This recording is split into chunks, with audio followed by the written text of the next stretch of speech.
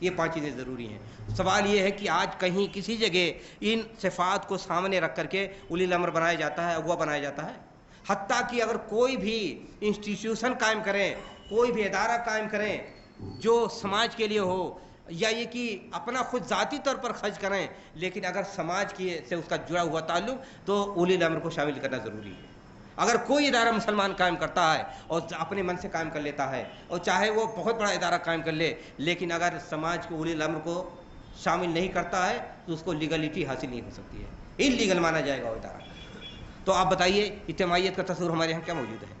انہی لوگوں کو اغوا بنائیے، پھر یہ کہ آپس میں جو تعلقات ہونی چاہیے، صداقت، مساوات، دوسرے کی خیر خواہی، دوسروں کے لیے ہمدردی، دوسروں کے لیے کام آنا، دکھ درد میں شریک ہونا، غریب و محتاج کی خبرگیری کرنا، اجتماعی نظام نماز کا، زکوٰۃ کا، ان تمام چیزوں کو قائم کرنا، یہ تمام چیزیں اجتماعیت کے اصول و ضابطے ہیں۔ سوال یہ ہے کہ اجتماعی حیثیت سے اس وقت اقلیت میں جو گراؤنڈ ریئلٹی ہماری ہے، اس گراؤنڈ ریئلٹی میں اجتماعیت کو ہم قائم کرنے کے لیے کتنا کوشش کر رہے ہیں؟ ہاں یہ ضرور کرتے ہیں کہ آؤ متحد ہو جاؤ، آؤ شیعہ صاحب آپ بھی آ جاؤ، چلو تمہارا مذہب تمہاری جگہ، آؤ مل جاؤ، قبر پرست صاحب آپ بھی آ جاؤ، صوفی صاحب آپ بھی آ جاؤ، ملحد صاحب آپ بھی آ جاؤ، منکر خدا صاحب آپ بھی آ جاؤ، سب آ جاؤ، اور اس کو کیا کہیں گے؟ اسلامی اتحاد۔ اسلامی اتحاد ہے کہ تماشا اور دھوکہ ہے، دین کے ساتھ کھلواڑ ہے؟ اتحاد اس کو، اسلامی اتحاد اس کو نہیں کہا جاتا ہے۔ اسلامی اتحاد قرآن و سنت کی تعلیم پر ہوتی ہے۔ ہاں دنیاوی اتحاد یا مفاد کا اتحاد ہے، مصالح امت کا اتحاد کہیے، تو مصالح امت کے لیے بھی اتحاد ہونا ضروری ہے، جس میں یہ ہونا چاہیے کہ ایک دوسرے کو برداشت کریں۔ آپ جو جانتے ہیں، جو عقیدہ ہے، اپنا عمل کیجئے، لیکن امت کے جو مشترکہ مسائل ہیں، امت کے جو مشترکہ کام ہیں، امت کے جو مشترکہ فائدے ہیں، منفعت ہیں، اور اس کے لیے ہم متحد ہو جائیں۔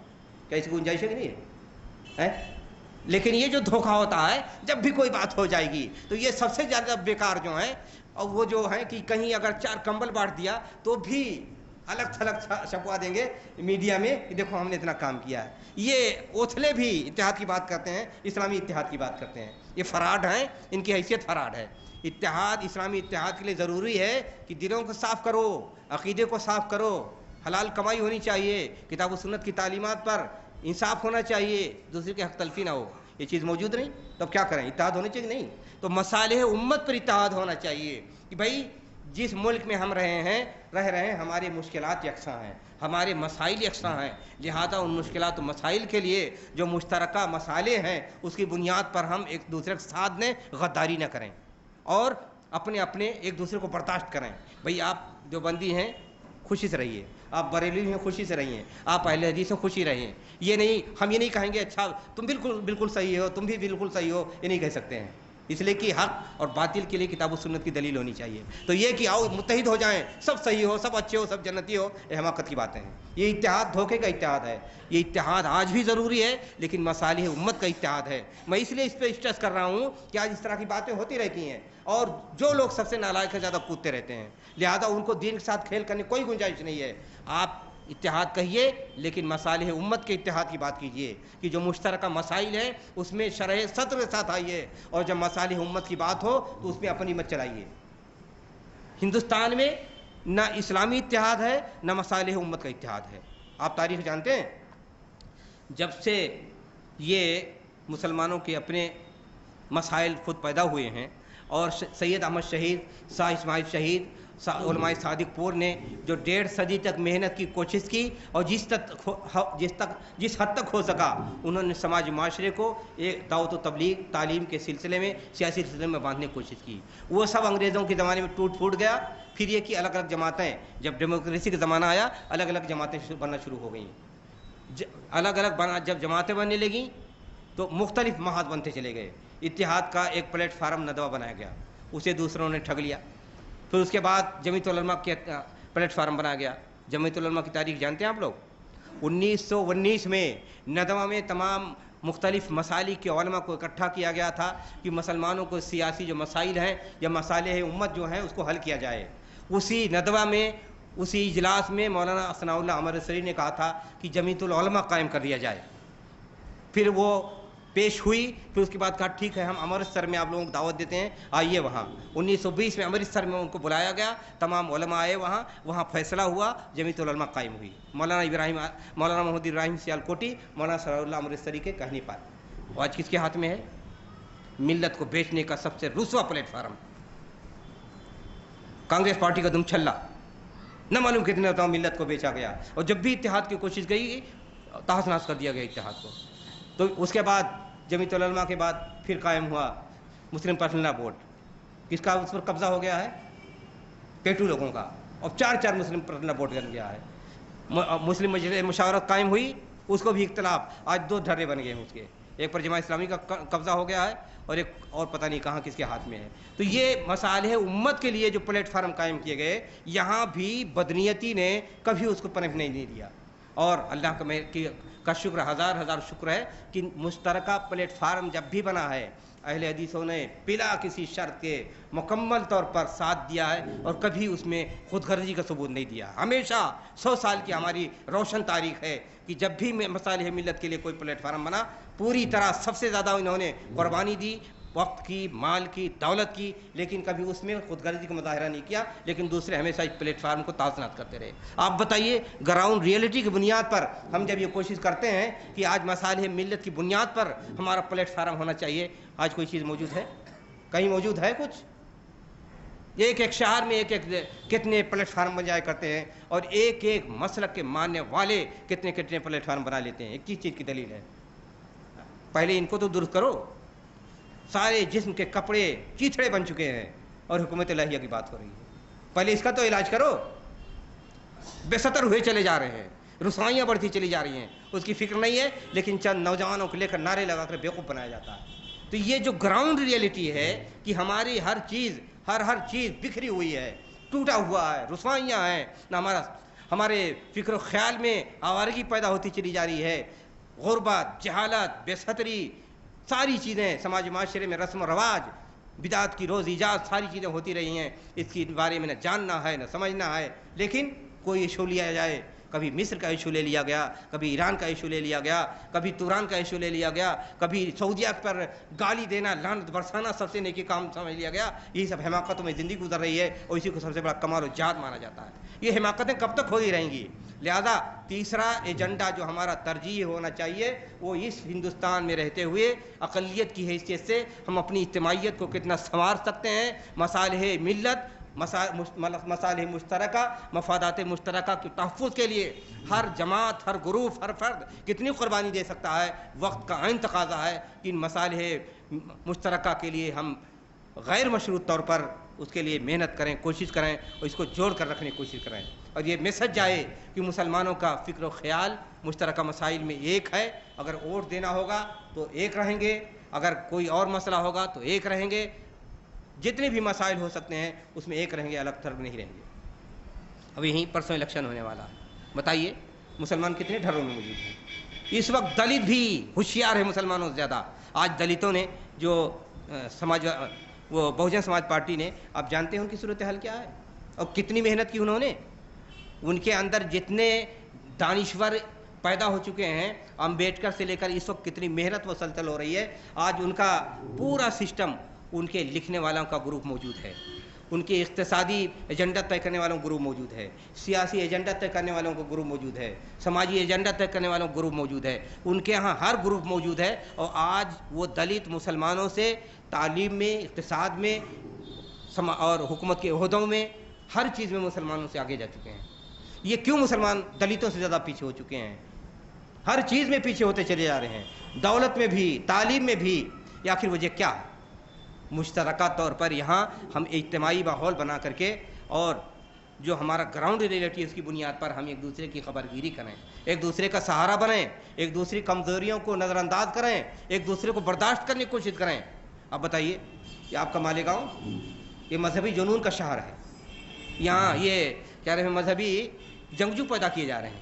معمولی مسائل کو کوئی ملا اٹھتا ہے, نعرہ لگا دیتا ہے, اور جاہل اس کے پیچھے چل پڑتے ہیں. یہ مذہبی جنون جو پیدا کیا جائے گا, یہ مذہبی جو جنگجو پیدا ہوں گے, تو سماجی معاشرے میں کبھی خیر و برکت نہیں ہوتی ہے. اور یہ اپنی اوقات جانتے ہیں, گلی کوچوں میں صرف بیوقوف بنا سکتے ہیں, لیکن جب ملت کے بڑے مسائل پیدا ہوں گے, سب سے پہلے یہ چھپ جائیں گے اپنے گھروں میں.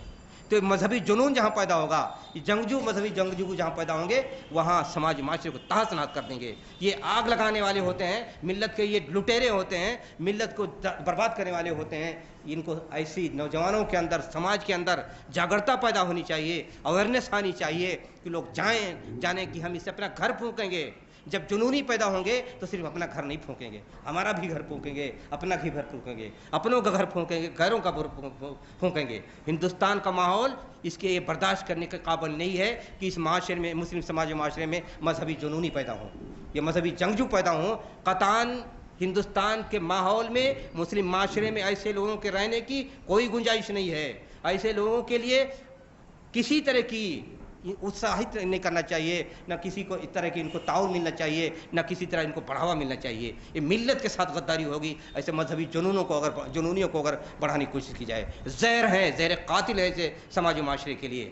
یہ گراؤنڈ ریئلٹی ہے کہ ان زہریلے لوگوں کو سمجھایا جائے، ان کے ساتھ دشمنی نہ کی جائے، بلکہ ان کو سمجھایا جائے کہ عقل سے کام لو، شرافت سے کام لو، مروت سے کام لو۔ یہ ایسے لوگ، نہ ان کے پاس عقل ہوتی ہے، نہ مروت ہوتی ہے، نہ سمجھ ہوتی ہے، یہ نادان لوگ ہوتے ہیں جو سماج معاشرے کو تہس نہس کرنے کے لیے ہوتے ہیں۔ اور یہ مذہبی جنونی کسی بھی مسلک میں پیدا ہو، چاہے حدیث میں پیدا ہو، چاہے کسی بھی مسلک میں پیدا ہو، یہ مذہبی جنونی سماج و معاشرے کے لیے زہر ہیں، ان کو پنپنے نہیں دینا چاہیے سماج و معاشرے میں۔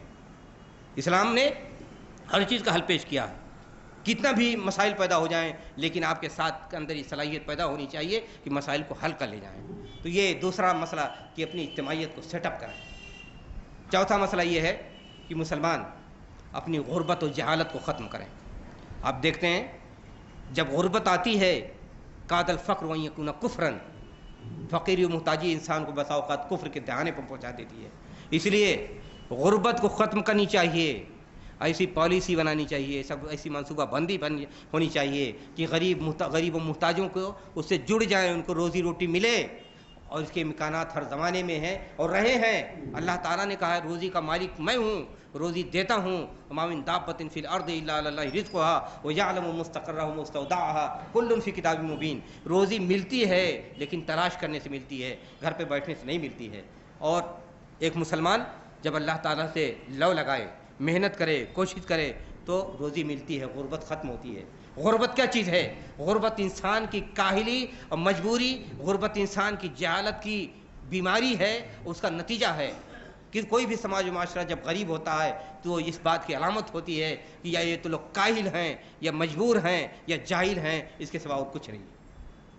غربت کوئی انسان کے لیے خوبی نہیں ہے۔ اسلام میں ایک غربت ہے، ایک فقر ہے۔